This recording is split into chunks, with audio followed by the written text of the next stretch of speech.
Europe 7h44 sur Europe 1, place maintenant au face-à-face entre nos deux éditorialistes. Bonjour Barbara Lefebvre, enseignante et essayiste. Face à vous Jérôme Béglé, directeur adjoint de la rédaction du Point. Bonjour Jérôme. Bonjour. Serrage de vis sans perspective à la rentrée dans les écoles. Lundi, le Parlement a entériné l'interdiction des téléphones portables en primaire et au collège. Leur utilisation était déjà prohibée pendant les heures de cours, mais désormais les proviseurs pourront soit interdire aux élèves d'amener leur smartphone à l'école, soit obliger à les laisser dans des casiers ou éteints au fond du sac. C'est une bonne nouvelle pour l'enseignante que vous êtes, Barbara Lefebvre ?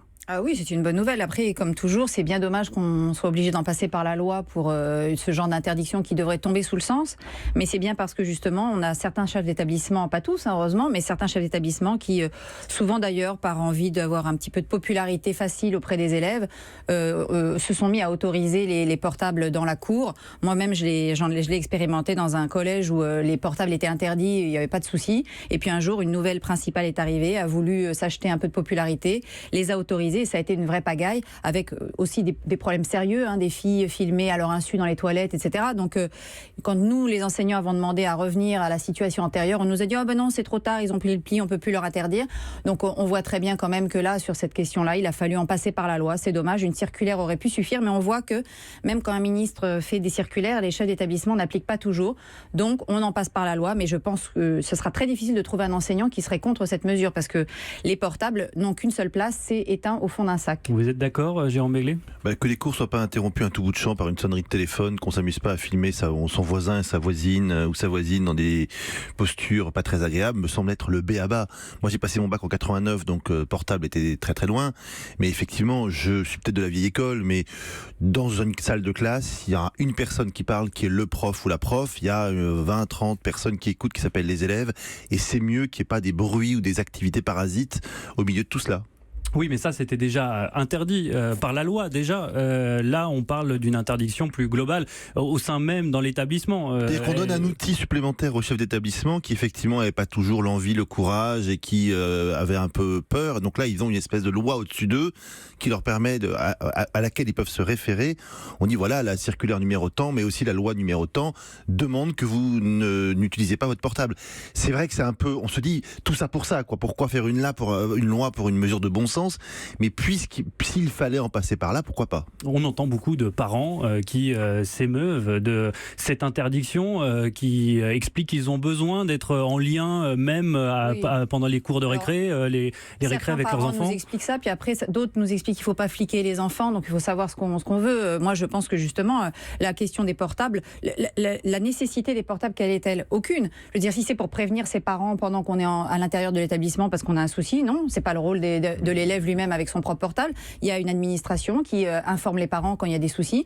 Le portable, il n'a aucune vocation à être utile pour l'élève à l'intérieur de l'école. Et effectivement, vous avez certaines fédérations de parents d'élèves, pas tous, qui, pour faire plaisir à leurs enfants, défendent le portable. Mais vous avez quand même aussi beaucoup de fédérations de parents d'élèves qui sont raisonnables et qui comprennent bien que le portable n'a aucune utilité à l'intérieur d'un établissement. Non, mais les enfants ne sont pas enfermés en robe de bure dans un établissement de 8h à 18h. Ils vont sur le chemin de l'école à la pause déjeuner, éventuellement pendant certaines récréations, ils ont le droit de récupérer leur portable et donc de téléphoner à qui ils veulent. Donc c'est pas une interdiction qui me semble être surhumaine, loin s'en faut. Avec cette interdiction des téléphones portables à l'école et au collège, est-ce qu'on est dans la droite ligne de la vision de l'école du ministre de l'Éducation nationale, Jean-Michel Blanquer ? Je crois que Jean-Michel Blanquer a quand même une vision plus profonde que les questions purement matérielles et ponctuelles de téléphone portable. Je crois d'ailleurs que cette question d'interdiction des portables, c'était une proposition de la campagne d'Emmanuel Macron. Donc bon, il y a des éléments de la campagne de M. Macron que Jean-Michel Blanquer met en œuvre. C'est normal, il est son ministre. Mais Jean-Michel Blanquer a aussi sa propre vision à très long terme de l'éducation nationale, qui est une vision qu'il s'est forgée par son expérience. C'est quand même un des ministres les plus expérimentés qu'on ait eu depuis de nombreuses années. Faudrait remonter peut-être à Xavier Darcos pour retrouver un ministre aussi connaisseur et fin connaisseur. Il a été recteur d'une grosse académie, il a été surtout directeur général de l'enseignement scolaire, ce qui n'est pas rien.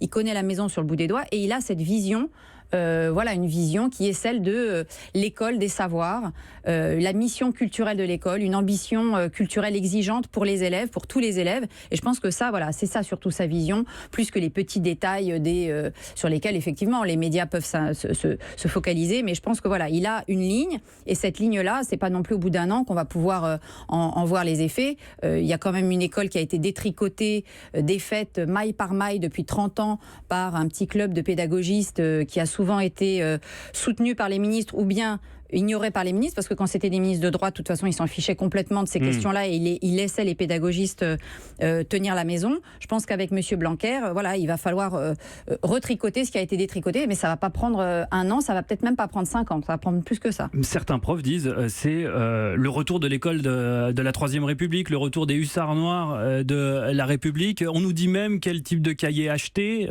Ça a paru dans un guide qui leur a été envoyé au début de l'année. Moi, à l'école, on me disait quel cahier acheter. On me disait, voilà, tel prof, il voulait un grand cahier ou un petit cahier à gros interlignage, à petit interlignage. J'en suis pas mort. J'allais avec ma mère acheter à la Samaritaine, qui était à l'époque ouverte, la grande liste qu'il fallait.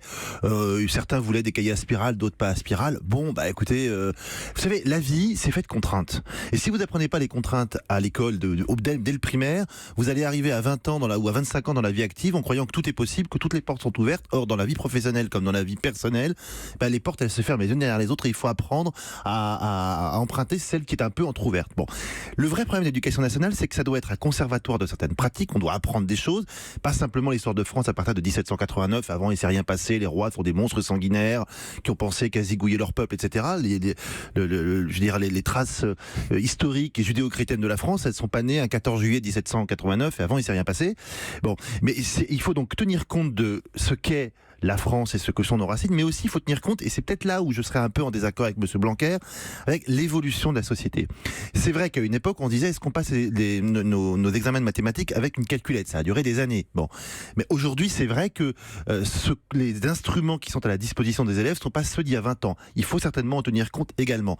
Et la bonne éducation nationale, c'est celle qui va avoir cette ouverture sur les racines et les ailes, si je puis un peu paraphraser une célèbre émission. On a appris la semaine dernière qu'un établissement privé parisien va obliger ses élèves à porter en permanence des porte-clés connectés pour mieux contrôler les absences, pour faciliter l'appel pour les professeurs. Barbara Lefebvre, c'est un peu loin là quand même. Oui, c'est un établissement privé, hein, ça ne concerne pas l'éducation nationale. Enfin, je veux dire, je ne vois pas du tout M. Blanquer se lancer dans ce genre de mise en œuvre générale. On a aujourd'hui de toute façon l'essentiel de la gestion administrative des élèves, notamment de la gestion des absences et des retards, se fait de façon déjà informatique, puisque les enseignants ont un ordinateur dans les classes qui est directement relié à l'administration. Donc je ne vois pas du tout l'intérêt de cela. Je pense qu'encore une fois, les directives que peut donner M. Blanquer n'infantilise absolument pas les enseignants. Ceux qui ont depuis des années infantilisé les enseignants, c'est certains inspecteurs, certains formateurs, certains conseillers pédagogues, et je dis bien pédagogues, qui ont en quelque sorte expliqué à des enseignants parfois chevronnés ou qui utilisaient des méthodes certes anciennes mais qui marchaient, qui avaient fait la preuve de leur efficacité. Ils leur expliquaient qu'ils ne comprenaient rien et que eux savaient mieux de façon tout à fait théorique ce qui convenait. Et je crois que c'est ces gens-là qui ont infantilisé les enseignants. C'est pas le fait de donner effectivement des conseils. D'ailleurs, le livret dont vous parlez sur l'enseignement de la lecture et de l'écriture, il est en libre accès sur le site de l'Éducation nationale. C'est aussi disponible pour les parents. Et encore une fois, c'est important. Les parents sont les co-éducateurs des enseignants. On n'est pas les seuls. Il faut que les parents aussi accompagnent les enseignants. Merci à vous deux, Barbara Lefebvre, enseignante et essayiste, auteur de Génération J'ai le droit chez Albin Michel. Merci Jérôme Begley, directeur adjoint de la rédaction du Point. À demain pour un nouveau débat passionnant. Europe 1.